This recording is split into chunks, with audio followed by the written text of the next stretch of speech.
nightmares in my head, I fear that the thoughts build up until I can't hear, that my mind fills up into a creature, and it haunts me somewhere much deeper.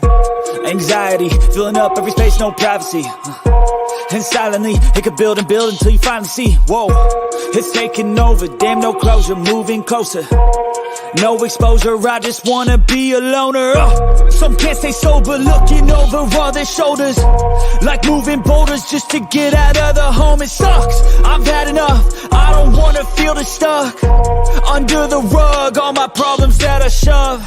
I got nightmares in my head, I fear that the thoughts build up until I can't hear, that my mind fills up into a creature, and it haunts me somewhere much deeper.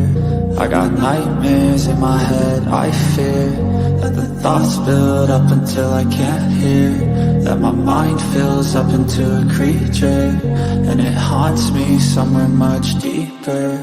I've been feeling weird, I can't seem to focus good enough, nothing's really clear, sometimes it could be a little tough. I just need to feel like the end's in sight for me, but let's be really real, anxiety can foggy all this stuff. I've been feeling weird, I can't seem to focus good enough, nothing's really clear, sometimes it could be a little tough. I just need to feel like the end's in sight for me, but let's be really real, anxiety can foggy all this stuff. It sucks when you finally feel like giving up. Oh God, no luck, everything feels like you're sticky stuck. I'm lost, handcuffed to the bed where I sleep, don't give a fuck. Can't stop, unplug, feeling overwhelmed, I think I've had enough. Gotta find a way to get some energy, gotta find someone who's a good friend of me. I need purpose to make it all worth it, I'm still searching and I'm still learning. I want a life that's filled with memories, not a life with regret in front of me. I need focus to keep me from hopeless psychosis if I keep moping.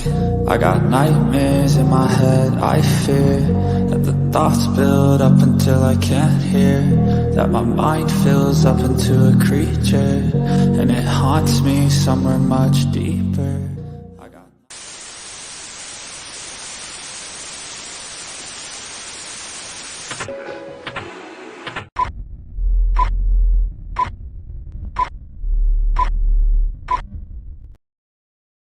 Hey, how are you today? I am trying to connect to my headphones. I'm always forgetting something, you guys. So we're going to talk about Adrienne Salinas today.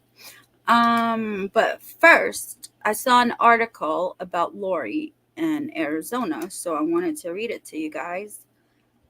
But how's my sound? I don't have my headphones on, so I just want to know how my sound is.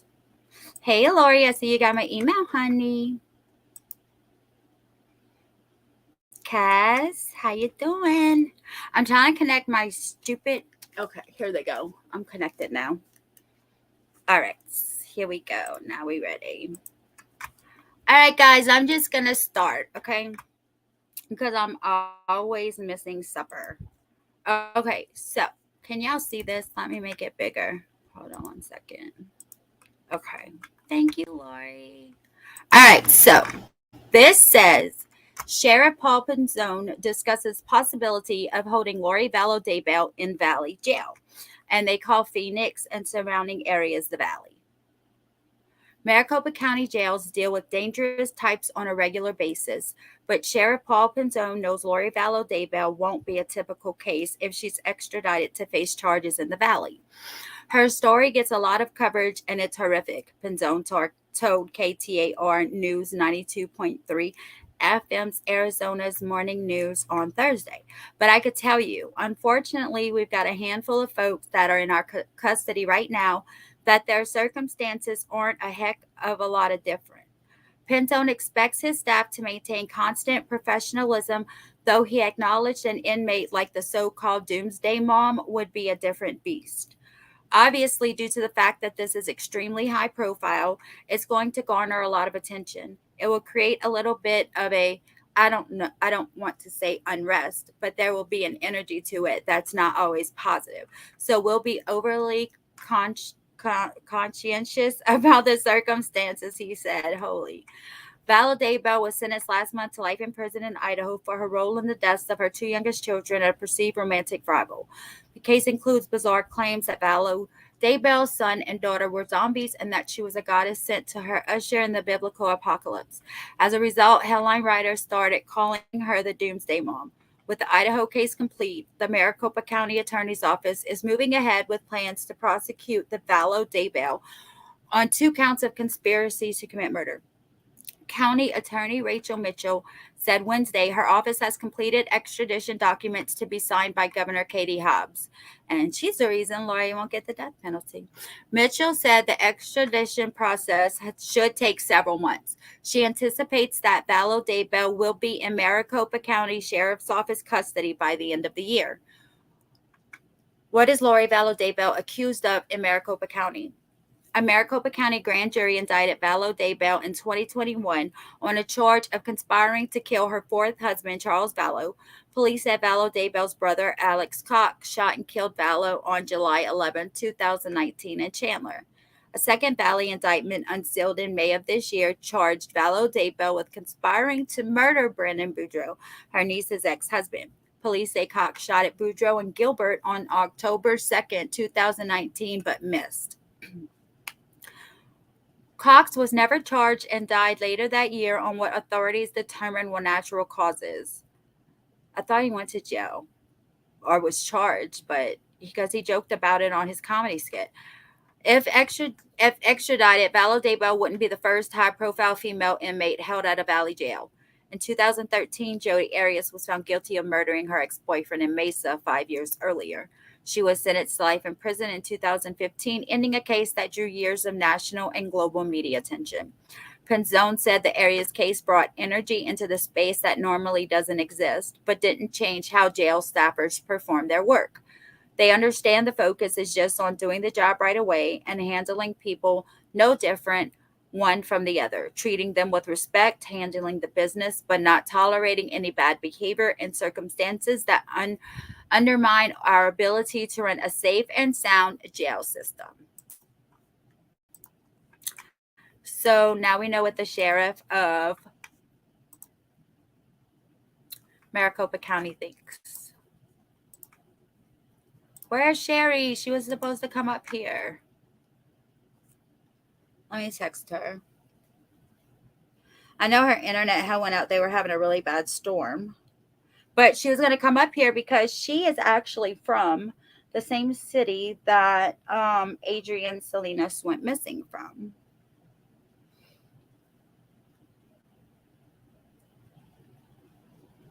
Okay. Oops. All right. You guys, I wrote 18 pages of notes in 2 days on this all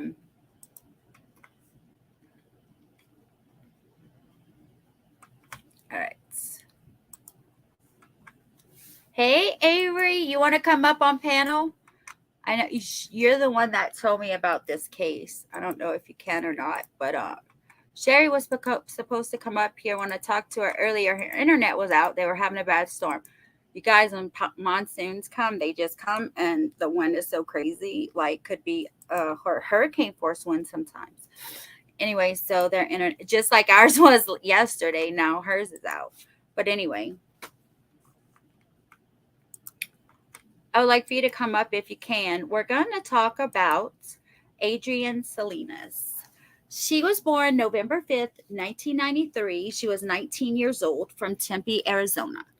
She had a small tattoo of a tribal sun on her neck, lip piercing with clear stone, and a 4-inch scar on her back. A 4-inch scar on her back. So Dad calls Shani, the roommate, to see if Adrienne was there because Adrienne did not show up for a Father's Day celebration, which was, I think, the next day. And hey, Fofa. Okay, Avery. So she's not like that. She always shows up to family events. She's organized. She's a student at school. I forgot what she was going to school for. She was just a young girl doing the right thing. So her dad calls her house because he been trying to call his daughter, but of course the phone was off. So the dad calls the roommate Shani to see if Adrienne was there. The roommate said no, they haven't seen her since Friday. So this happened Friday night into Saturday, and then Sunday was Father's Day. So they haven't seen her since Friday. But she saw them leave a party at her house with her boyfriend. The boyfriend has been in the family's life since the 8th grade.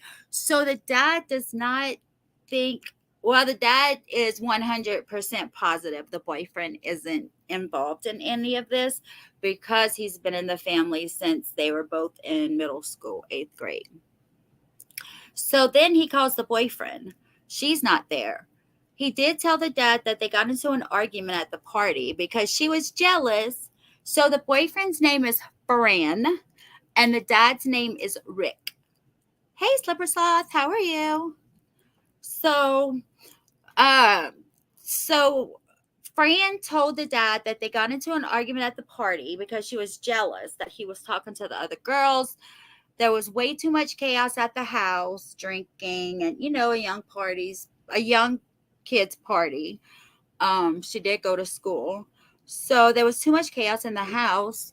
So they went outside to talk and then decided to go to his house. And get this, you guys, like this next part is just crazy. I say it's crazy, but as Avery, like this whole story is just nuts. Okay. So they leave to go to Fran's house to talk, right? Only there a couple of minutes, she wants to go home. So Fran brings her home, but at a red light, blocks away from her house, she jumps out of the car and says she's going to walk home.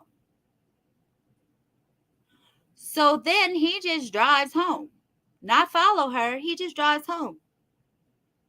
So then he calls the roommate and says, hey, call me and let me know if Adrienne gets home because she jumped out of the car and she walked home and I want to know she's safe. If you wanted to know she was safe, you should have followed her home in your vehicle. So Fran tells the dad, that they didn't stay at the house long. I have 18 pages in the notes, you guys. My hand was hurting so bad. So she wanted to go back to her house in Tempe. It'll say later where Fran's from. I don't remember. It's one of the out Scottsdale. So according to Fran, he never made it there. She wanted to walk the rest of the way. He called the roommate Rebecca to tell her the whole argument and to call him. So call him and let him know she's home. If she's home, why can't she call him and let him know she's home? Why does it have to be, oh, I'm sorry, I thought it was up. I didn't have it on loop. Thank you. I'm sorry. I didn't have it on loop. So yeah.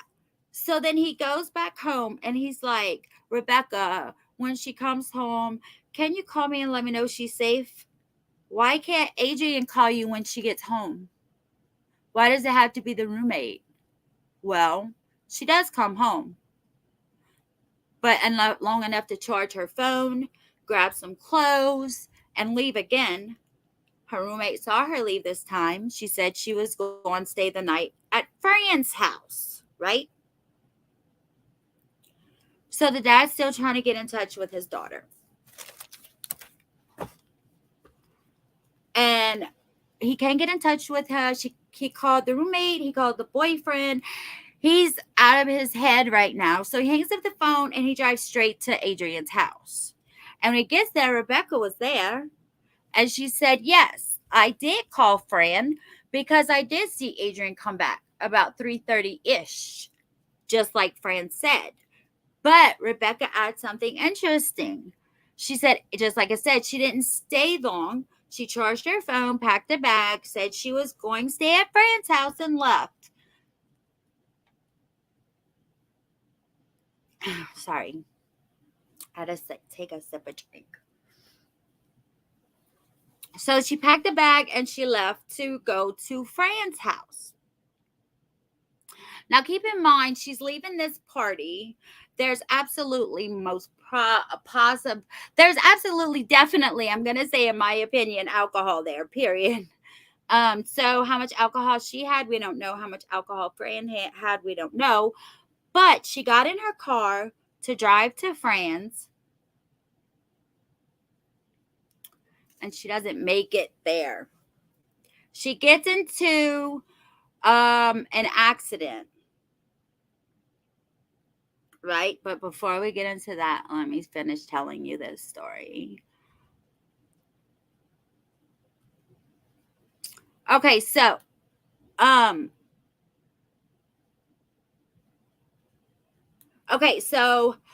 they were getting engaged. Rick, who is a dad, isn't suspicious of Fran. He doesn't see Fran hurting his daughter. He says he's known the kid since middle school.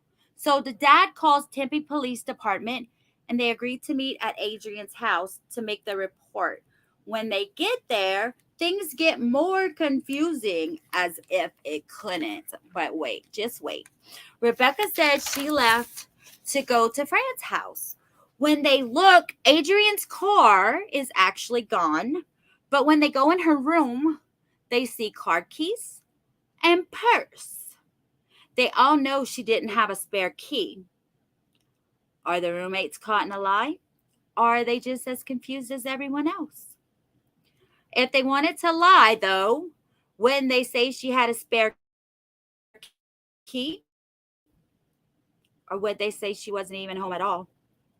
So if they were going to lie, they would have said she didn't come home at all. Her purse with all of her cards, ID, bank card, credit cards, all of that was left at home with clothes on the floor.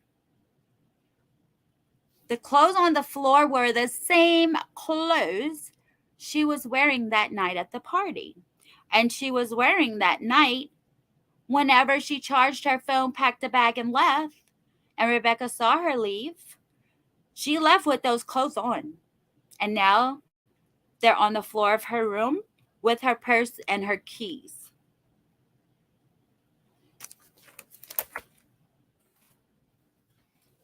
So that, to me, that means that at some point of the night when roommates were sleeping or not there or whatever, she came back in the middle of the night, changed her clothes, and possibly left her purse and keys there. And I'm going to tell you why she possibly left her purse and keys there.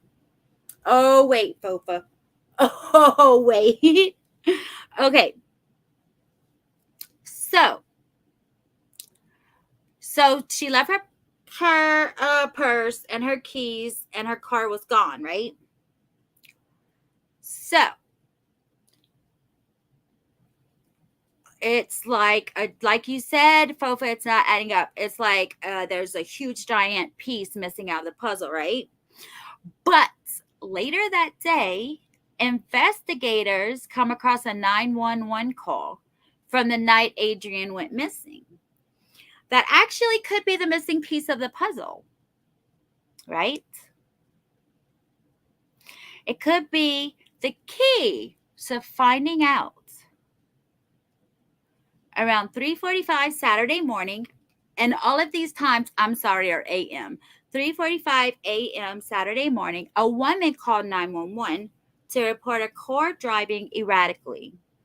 The woman who called wasn't her, but she described how this car drove way past her, going way too fast, and the car crashed into the median. This wasn't like a quick hit. The curb hit, and two of the car tires were blown. So she decided to go check and see if the driver was okay. But before she could get to the car, the driver sped away. The license plate and description of the vehicle both match Adrienne's.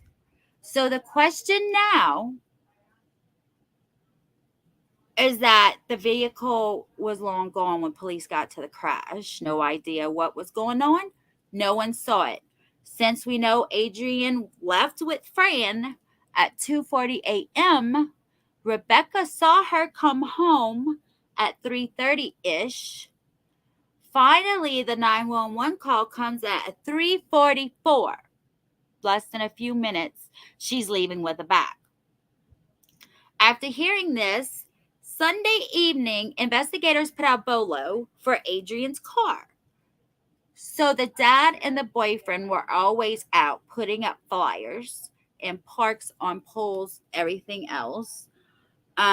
So the dad would always look for the car. He was walking one day and turned the corner by his house, turned the corner of the street, and bam, there was Adrienne's car. Empty. Nothing in it but a BlackBerry and a notebook. So they located the car, and it was a couple blocks from Adrienne's apartment. So did I say her dad's house? It was by her apartment. I'm sorry. So the investigators examined it, right, by taking pictures of the car, of the inside of the car, and of the notebook and the BlackBerry. You gotta have to remember, guys, this is 2013. So we know that the car was wrecked. We know that she had 2 blown out tires.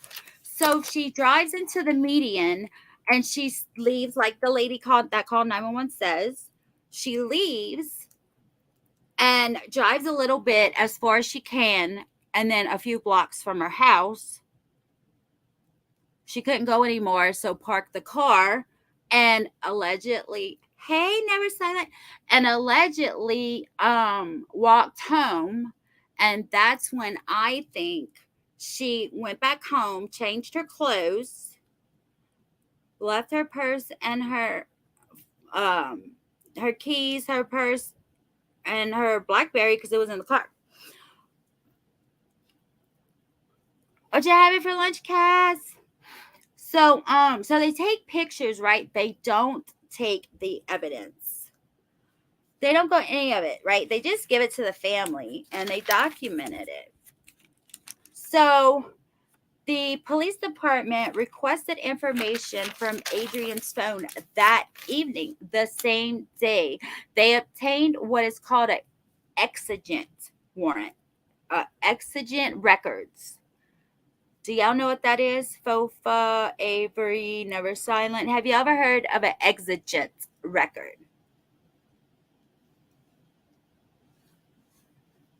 Oh, what color is that? That's a pretty color. It's like a teal. Well, exigent records. It's a limited set of phone records that investigators can basically get ASAP without a warrant. What they get basically shows any calls that Adrienne made that night and when she received text messages. The first thing they noticed were the 40-plus calls Adrienne made to Fran in those early morning hours. And investigators haven't talked to Fran yet. They are still trying to figure out what's going on. They track Fran down, and when they find him, he is at the park hanging up flyers, like I said earlier. That's what him and her dad spent most of their time doing. So the police department asks Fran to go to the office. He agrees. He seems devastated. And he says the same thing that he told the others about fighting and leaving together. And he just went to bed, woke up to a lot of missed calls from her. And, excuse me. Me either. I had to Google it. Hey, Mickey Mouse Mom, how are you? So at 4:33, he got a text message, and it said she was coming over again, but if she's she texted him and said that she was going back to his house. But if she's in an accident around 3:45, it doesn't make sense. It was 2013. Did they have an Uber then? Because she calls a cab.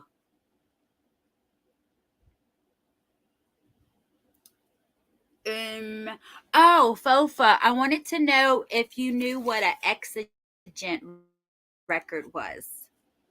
EXIGENT. I know sometimes people can't understand the way I talk, but ooh, that sounds good. We're having spaghetti and salad. So I said the police never took the BlackBerry and the notebook, right? So, okay, so going through her phone. So the majority of the outgoing calls were to Fran. There was one that turns out to be the most important call of them all.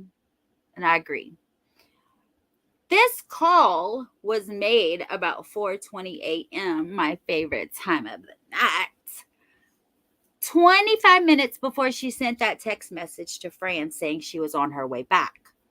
The phone number she called belonged to a cab company owned by a man named Thomas Smith Sr. and his son, Thomas Simon Jr. So his son, I'm going to call him Junior for the rest of the story. Whenever I took the notes, I called him Junior. Junior's one of the drivers. Tom confirms he was the driver that morning and agrees to an interview. They set up a call with Dad and Junior, right? Rick Sr. and Rick Jr. is based on circumstances needing a rapid result, like in the OJ case. When they jumped the fence, it was for exigent circumstances because they seen blood on his Jeep. Yeah, they get the information like ASAP, but it's only phone calls, outgoing and incoming, and text messages. That's the only information that they can get right away like that. Okay, so they are having this conference call with Dad and Junior and the investigators. So guess where Junior was when this call took place? Yeah, Fofa. He was driving his taxi to people to the Grand Canyon. Do you know how far it is from Tempe to the Grand Canyon? It's not cheap, especially in a cab. It ain't cheap. But this is in 2013, you guys. So that's what I was asking. Did they have Uber back then? I don't know. Why would she be taking a taxi? And she left everything at home in her purse, her ID and her cards and all. So how was she going to pay for this taxi? I'll call a cab. I'm sorry, a taxi cab. Oh my gosh. Yo, I just want you to know real quick. I'm sorry to interrupt. Kaz did it. Blame it on Kaz. Fluffy is still alive. 2013, Fofa.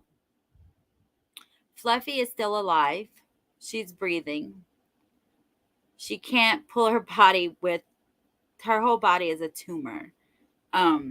So she can't like walk and stuff. She has to drag her body. But it's really coming to the end, you guys. And it's so sad to see it happen. I was crying on the phone to Sherry the other day. It's basically I'd rather ask forgiveness than permission kind of thing. Yeah, 2013. All right, so dude's driving some customers to the Grand Canyon, right? So he's driving the people during the interview, talking about a missing person that possibly was seen for the last time in his cab, is on a conference call with the police, right? So why you think the people in the backseat of his cab overheard the conversation? And they're probably like, did you put peanut butter, Avery? Oh, it did, Fofa? Oh, okay. Well, that would have been easier. That would have been more believable. She could have paid for the Uber on her. Never mind. Her BlackBerry was in her car. Oh, stop. So the people are overhearing this conversation, right? What do you think they're thinking? Holy crap. Kaz, we tried. We tried. She's still alive. I gave her a concoction and she's still alive. We were like, what? She's really fighting for her life, you guys. Like, she don't want to die. It's crazy. So how would y'all feel if you're riding 2 hours, let's say 2 hours, I don't know the exact um, distance, from Tempe, which is Phoenix, to the Grand Canyon, right? And all of a sudden, in the middle, where there's nothing but desert, the driver of the cab you're riding in gets a call from the police and starts questioning him about a missing girl that possibly could have been last seen in his cab. What would you think if you overheard that conversation? But just wait until what happens next. I know, right, Kaz? Well, I just crushed up like some people medicine and put in some water and gave it to her. But it was like muscle relaxer, Klonopin, and blood pressure. Stop. And I crushed it and mixed it up with some water. It turned a whole yellow color. But my Klonopin's yellow. And gave it to her, dude. She's still alive. Like, this was a few days ago. I don't know. It's crazy. All right. So I wouldn't think anything because it's logical to question cabs, buses, trains, etc.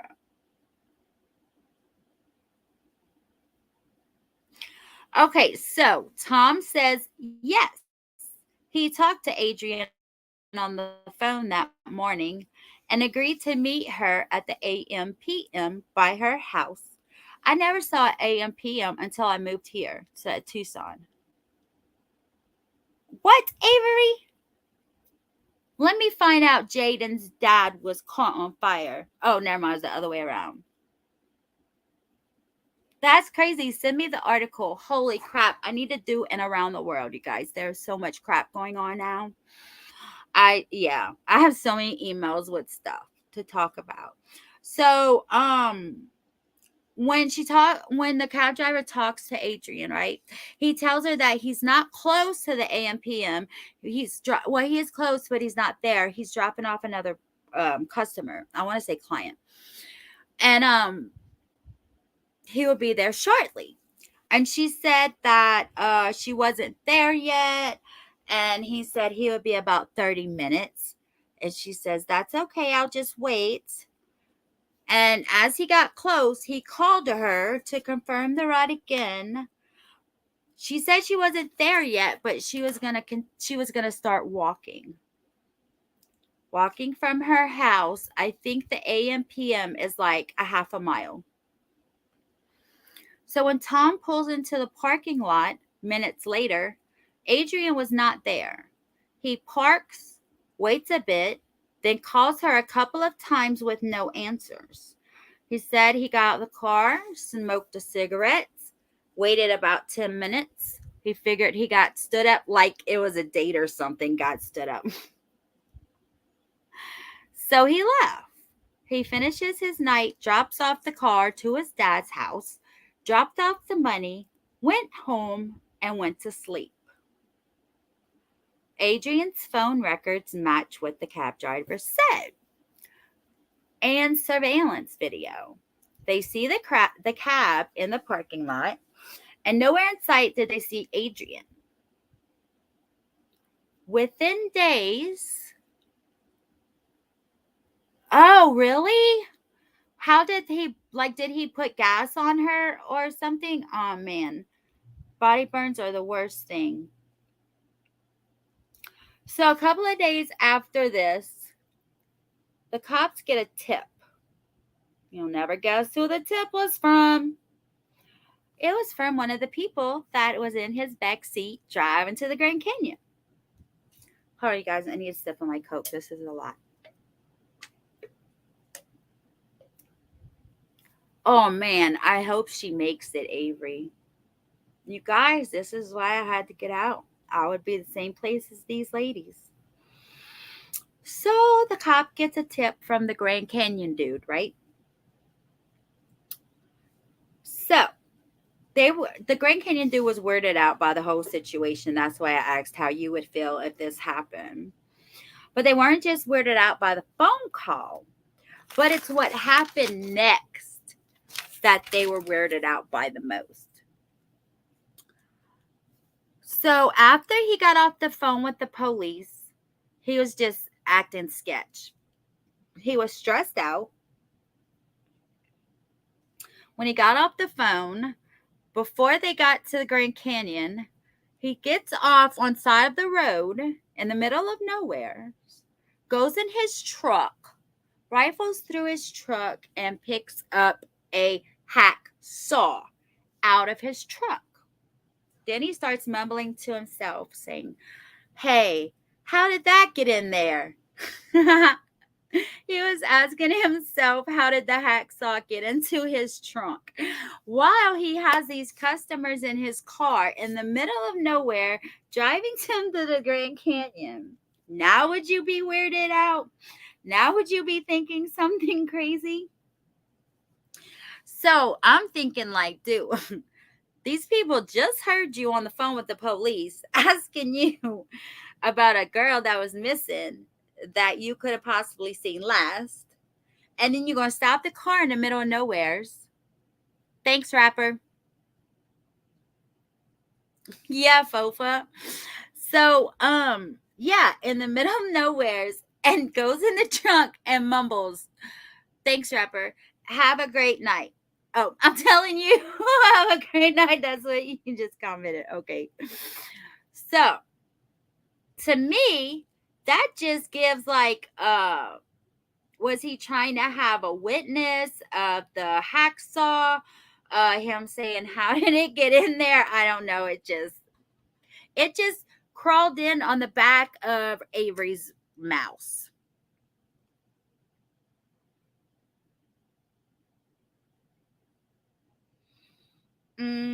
I don't know. I don't think so, Never Silent, but I read the whole story. You may or may not feel the same way after I read the story. It gets crazier. It gets crazier until the end. Okay. So he's talking to himself like, "Hey, how did this hacksaw get into my car? I never saw a mouse with a hacksaw on the back of it to get in the trunk." So, yeah. So they had the impression that when he found it, he really didn't know. That he legit found in his truck and didn't know, what was going on. What happened? Hold on a second. Okay, I pressed the button on the computer. Rapper, you can stay in here as long as you don't troll me. That's fine. Because I see what you're doing in other channels. So anyway. So they keep, the tip or whatever. So a couple of days later, they put him on surveillance. And then they ask him to sit down for a polygraph test. Dude says no.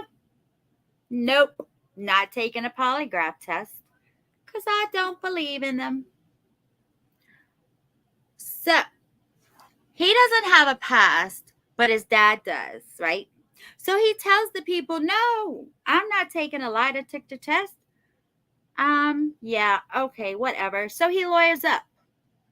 Lawyers told him not to talk to anyone anymore, right? Just like all lawyers always do. But the investigators aren't about to give up.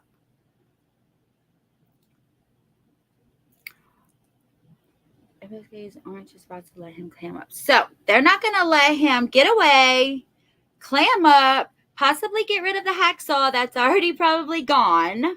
He probably left that on side the road. Well, they're not permitted in a court case, right? All right, so they didn't want him to get rid of evidence. So they got a search warrant for his apartment, his cab, and his DNA. And in case they found her and had DNA on her, they would have his DNA to match it with. Because they still don't know, right? So they bring him down to the office. I saw this video, and it was just hilarious because this dude is rude AF. right? So they bring him into the office for a buccal swab for his DNA.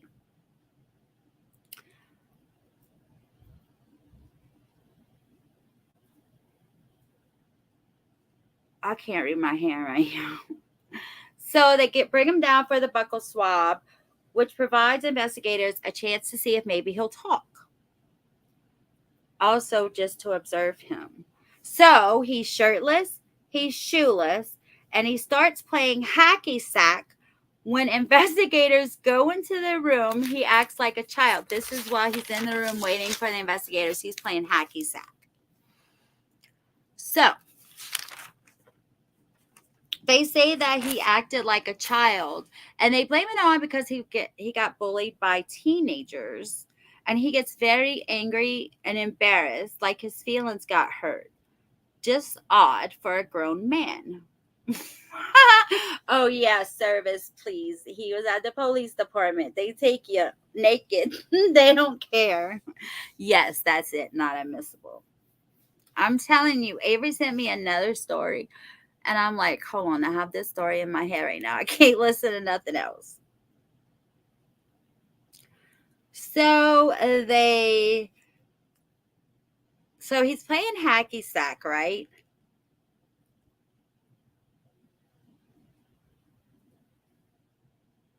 Wait, let me see. I gotta find out where I am. That they don't find anything, not even the hacksaw. They didn't find anything when they looked through his car. It was clean. It was clean considering he's a messy person. I mean, his house is dirty. His car was kept a little dirty. But now he has a clean car and there's no hacksaw in the trunk. Go figure. But guess what?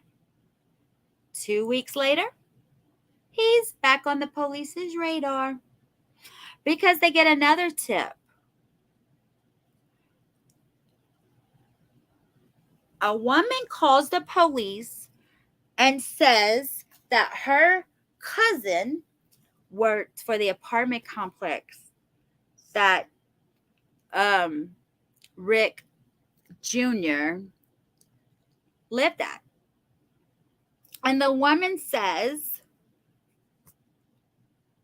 okay, so her cousin was doing some kind of maintenance work at the apartment, and he heard a scream coming from Junior's apartment.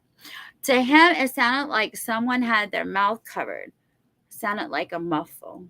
I totally know what that means, because when I would get beat and make a noise, he would cover my nose and my mouth, so I couldn't make noise and couldn't breathe. But anyway, so I'm sure that if that happened, that's what happened. The cousin tried to hear what was going on, but the music that was playing in the apartment got really louder to max volume. I know I talk weird. So her cousin mentions it to her, and a couple of months after this happened, she goes missing. So police go straight to Tom's house, but he wouldn't talk to them. Go figure. When they try to contact the woman who called in the tip to get in touch with her cousin, they never got in touch with the woman. It was just like the tip, like the hacksaw. No good. Where is she now? July 21st, Tempe gets hit with a massive rainstorm, causing major flood in the Suspicion Mountains, which drains down 2 weeks' wash.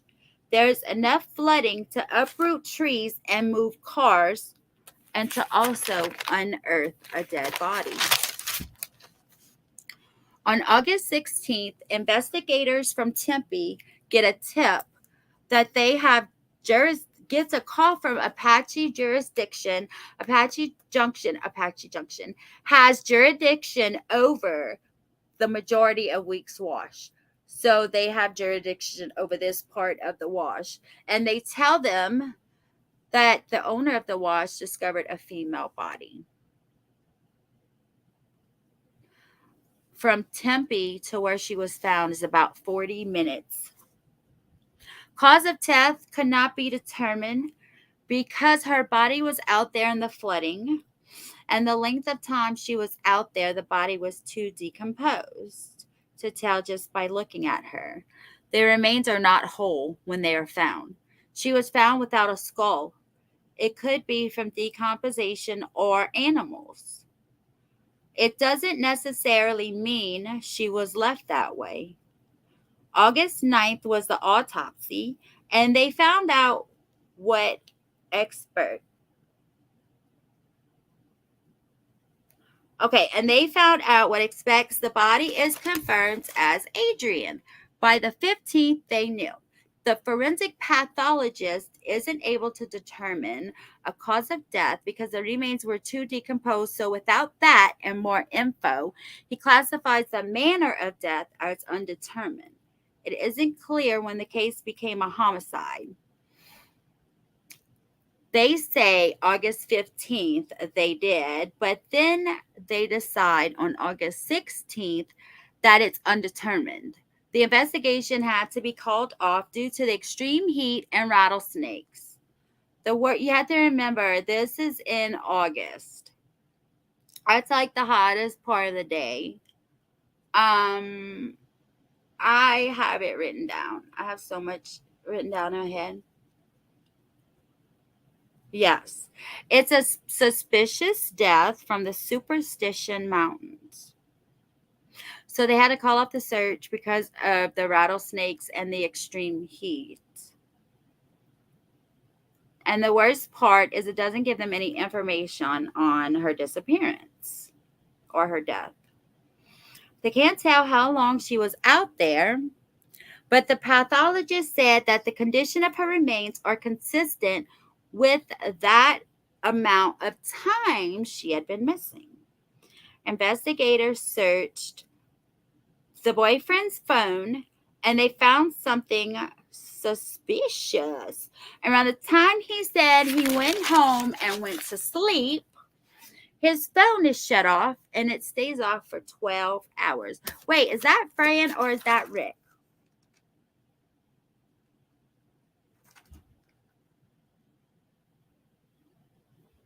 Fran, yeah. For 12 hours, which isn't part of his routine.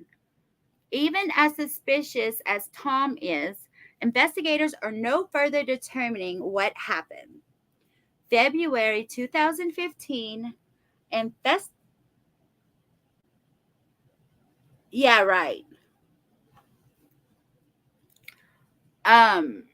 In February 2015, investigators get another tip from a man named Keen. Listen to this, you guys. Holy guacamole. Okay.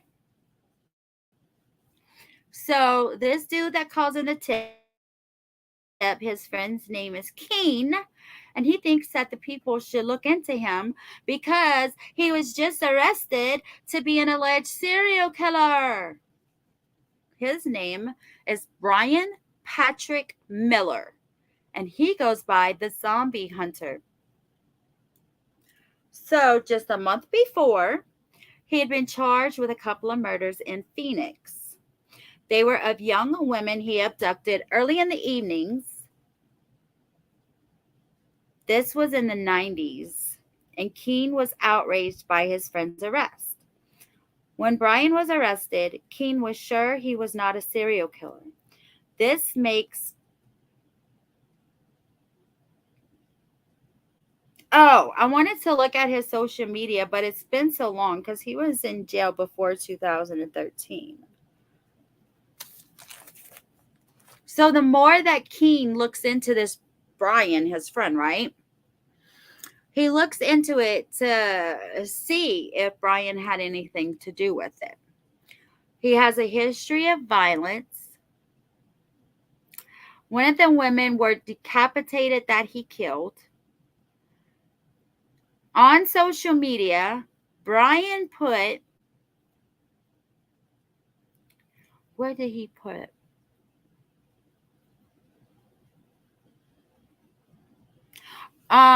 He was in Tempe the day that Adrienne went missing. Because you know he doesn't live in Tempe. A mile from Adrienne's place he was. So the friend couldn't believe his eyes. He saw it right there. Dude was right there by Adrienne's house. So he said that he was going on a bike ride the morning that Adrienne came up missing. So that puts him in the neighborhood of the AM PM alone. On top of that, he knew Brian was familiar with Weeks Wash and Superstition Mountain. He used to work there at a Renaissance festival every year. Brian was known to be bitter about women like who else? I know I always say holy guacamole.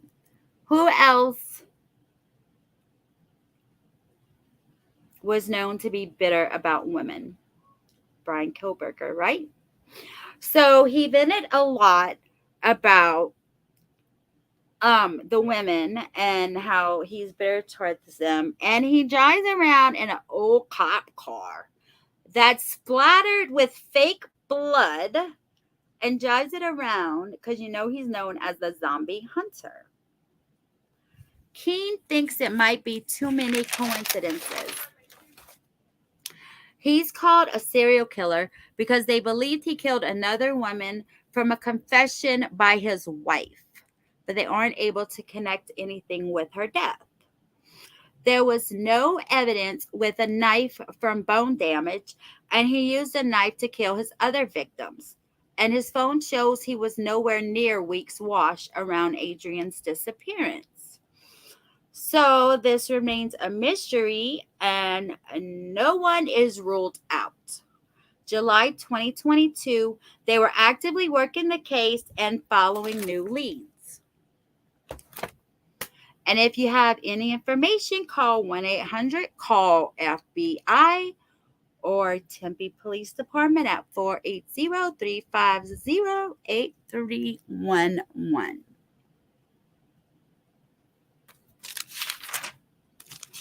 They did not find her skull. No, they did not find her skull. I'm sure an animal done to, because if her body was decomposed, like they take the skulls of the dead animals, you know what I mean? Like they probably could have dragged it off and but ate the flesh off of it, off the bone or whatever. I don't know. I'm just speculating. Wasn't that a weird story, you guys? Sorry, I kept losing my place in notes. I wrote 18 pages of notes. 18 pages. We got to look into this Brian Patrick Miller dude. Have y'all ever heard of him? Where's my ink pen? Let me circle his name in my notebook. Brian Patrick Miller. But I think it's the cab driver, you guys, because he was so irate and everything else. Not talking to the police, irate about the polygraph test, irate about the buccal swab. Like, yeah, whatever. Brian Patrick Miller. Please hit that like button for me. I was so surprised. I had 5 likes before I even started. All right, let's see who this is.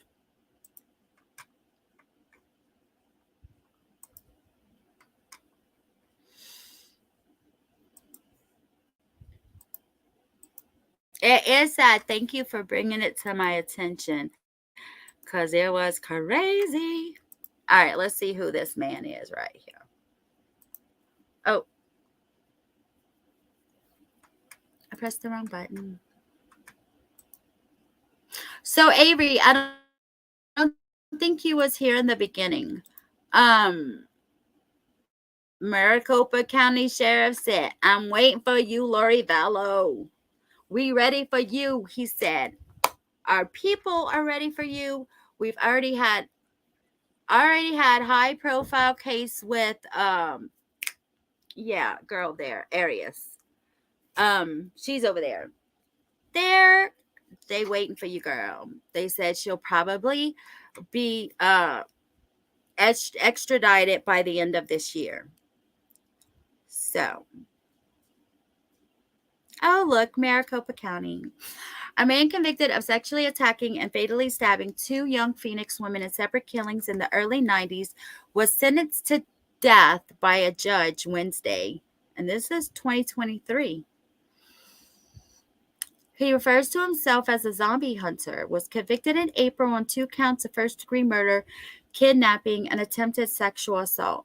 He waived his right to a jury trial, and Maricopa County Superior Court Judge Suzanne Cohen found Miller guilty of killing Angela Brasso in November on the eve of her 22nd birthday and 17-year-old Melanie Burness in September 1993. One in September, one in November. The judge also ruled in April that Miller was eligible for the death penalty because back then, the governor didn't stop it. Miller was 50. He did not testify on the double murder trial. How do they, except Lori Vallow, when she wants to get the last word in? The trial began in early October. What is up with early October? He pleaded not guilty by reason of insanity. And then it just says the story. This is him, you guys. And the DNA linked him to these murders. It took years before Miller was found mentally competent to stand trial. And the trial sentencing phase. Oh, man. I wonder if Lori's going to do this crap like she did in Idaho and stay in the mental ward for a year.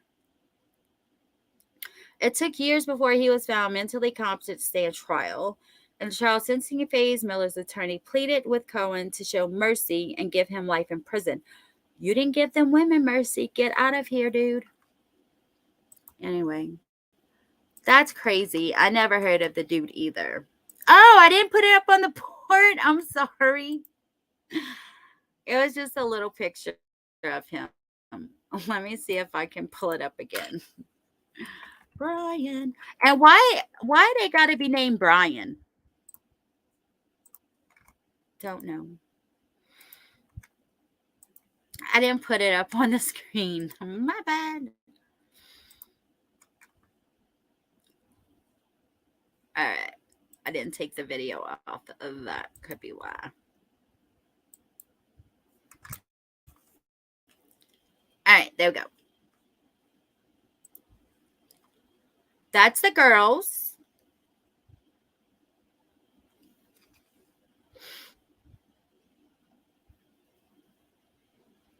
Right there. That's him. And there's coupon codes available for whatever ad that is on top of my page.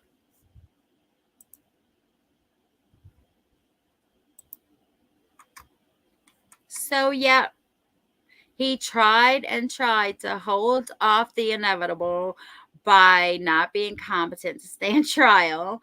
And then, bam, he becomes competent. I just can't believe Lori is freaking getting off the death penalty on both states. What is going on with America, people? I don't know. I think that... Oh, Avery, can you drop Scarlett's link for me? Because I also wanted to say Brian Koberger. New documents came out in his case.